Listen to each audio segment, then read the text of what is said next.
What if I told you that your body has been keeping a diary your whole life, and you've never once read a single page? Every tension in your shoulders, every knot in your stomach, every time your throat tightens before you even understand why, that's not random. That's not just stress. That is your body trying to tell you who you are. Today we're going to talk about something that could genuinely change the way you understand yourself. I'm calling it the somatic self.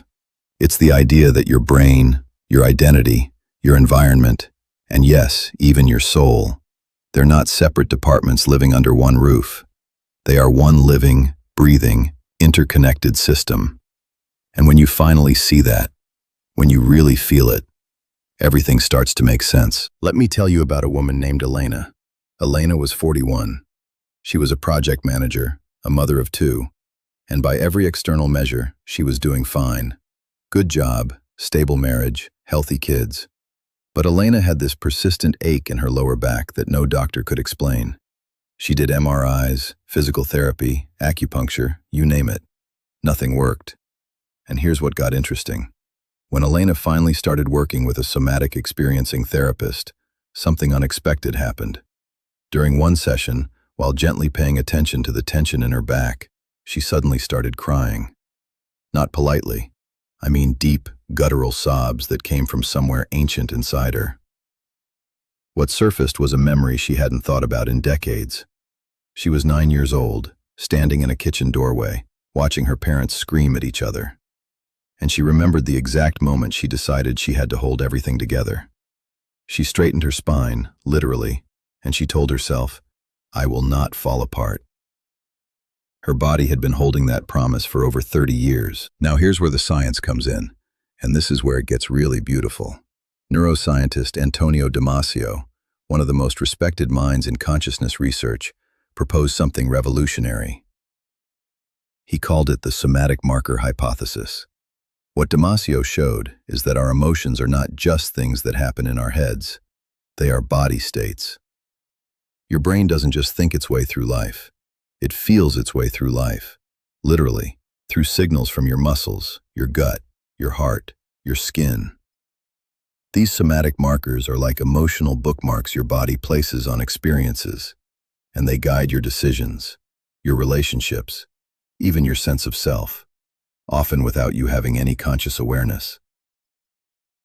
So when Elena's back hurt, it wasn't psychosomatic in the dismissive way people sometimes use that word. It was her body faithfully storing an emotional truth that her conscious mind wasn't ready to face.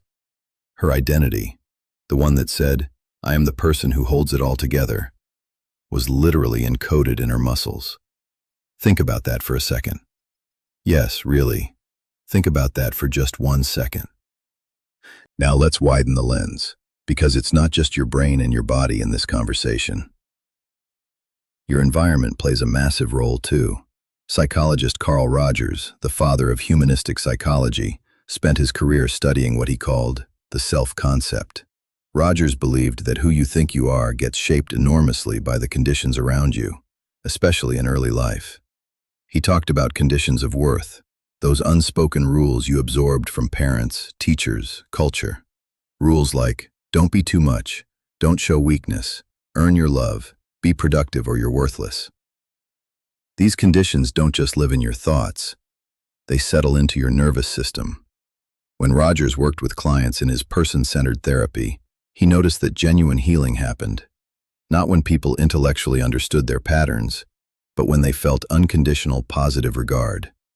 When someone truly saw them without judgment, their bodies relaxed, their breathing changed, their posture shifted.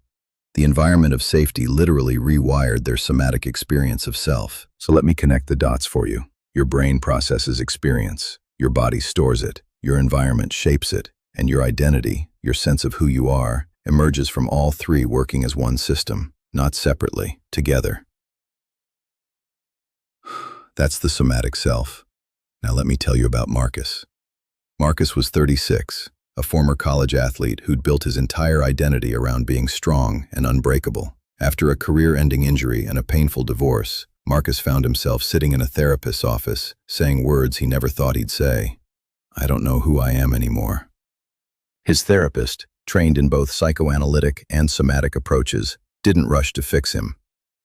She didn't hand him a worksheet or a 5-step plan. Instead, she asked him a simple question. "Where do you feel that in your body right now?" Marcus paused. He put his hand on his chest and said, "It feels hollow, like there's nothing there." That hollowness wasn't emptiness. It was grief. Grief for the version of himself he'd lost. Grief for the version he'd never been allowed to be. And the moment Marcus let himself feel that, really feel it in his body rather than just think about it, something shifted. He described it later as feeling like coming home to a house I didn't know I owned. This is what psychoanalyst Donald Winnicott called the true self. Winnicott believed that we all develop a false self as a protective adaptation, a version of us designed to meet the world's expectations. But underneath that performance, there's a more authentic self that's been waiting.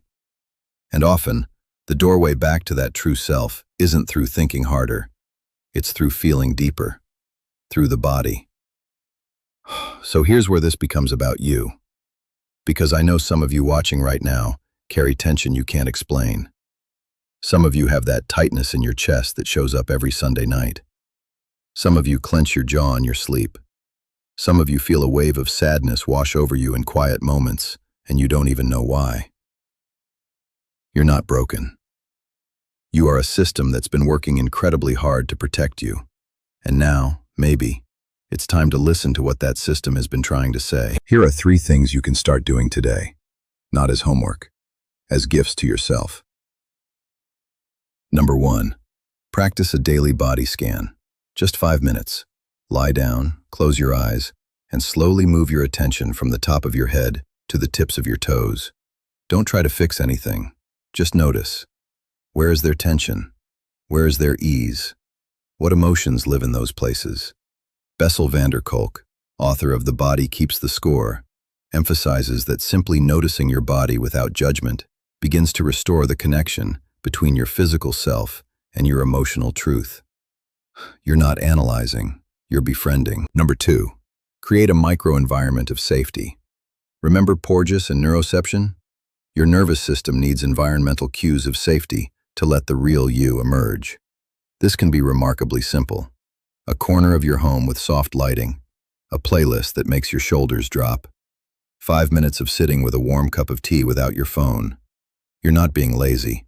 You're telling your vagus nerve it's okay to come out of survival mode. Number 3, and this one matters most. Start asking yourself Roger's essential question. Am I living by my own values or by conditions of worth I absorbed from someone else? You can journal this. You can whisper it to yourself on a walk. But let the question land in your body, not just your mind. Notice what tightens. Notice what softens. That's your somatic self answering. Here's what I really want you to take away from today.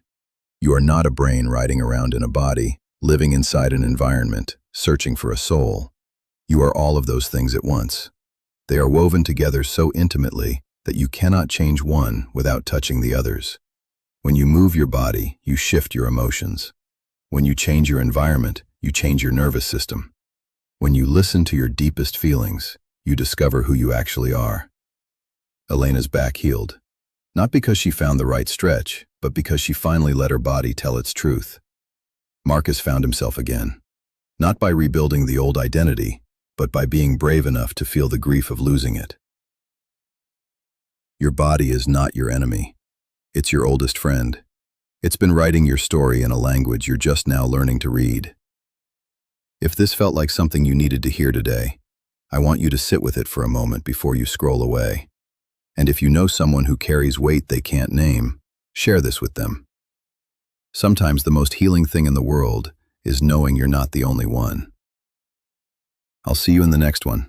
Take care of yourself, all of yourself.